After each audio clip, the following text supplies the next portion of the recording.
An assassination plot targeting Burkina Faso's leader Ibrahim Traore is now unravelling beyond its borders, with a former president accused of being the mastermind of the attack has been arrested and extradited from Togo.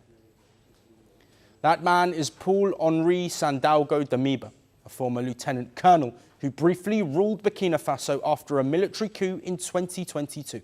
Reports say Damiba was detained last week in Lomé. He was reportedly questioned over his attempted coup in Burkina Faso and then escorted to the airport, where Togolese government claims he has been returned to his home country.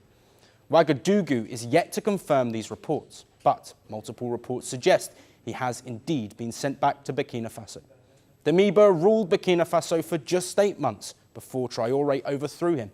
He then fled into exile in neighbouring Togo. Authorities say that is where the plotting continued. They say the latest attempt was planned for January the 3rd.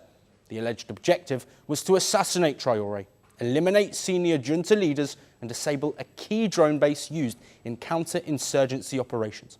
The government says the operation was coordinated from abroad and stopped just in time. On January 3, 2026, a plan was in place to destabilize the country.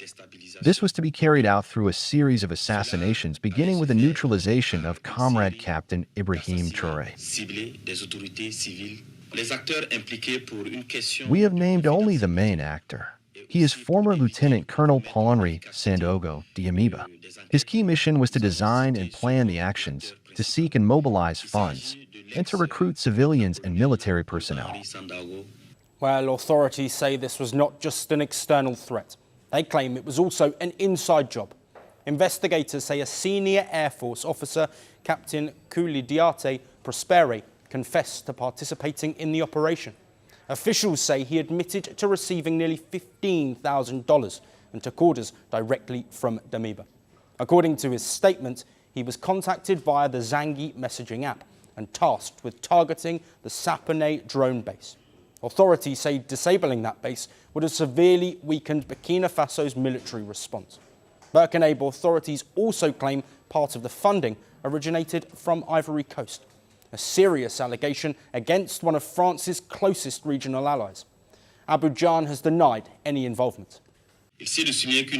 A large portion of the funding comes from Ivory Coast, whose most recent operation amounts to $125,000. The allegations fit a broader pattern.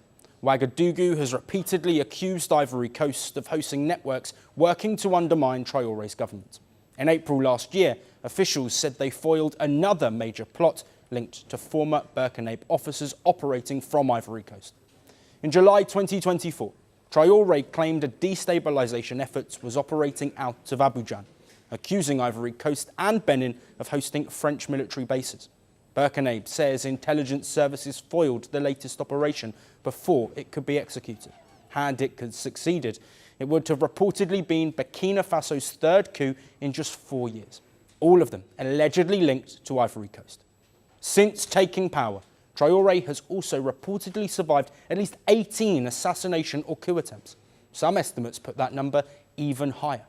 He rose to power amid public anger over terrorist violence that killed thousands and displaced millions. Since then, he has expelled French forces, deepened ties with Russia, and formed the alliance of Sahel states, with Mali and Niger. At home, Traore retains strong support from his people.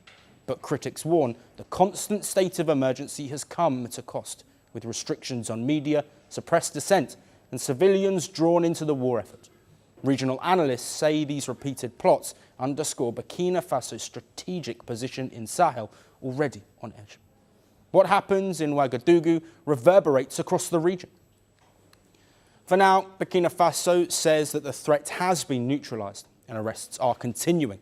Damiba's expulsion from Togo may close one front, but in a country that has seen several coup attempts and for a president governing under constant threat, analysts say the risk is far from over.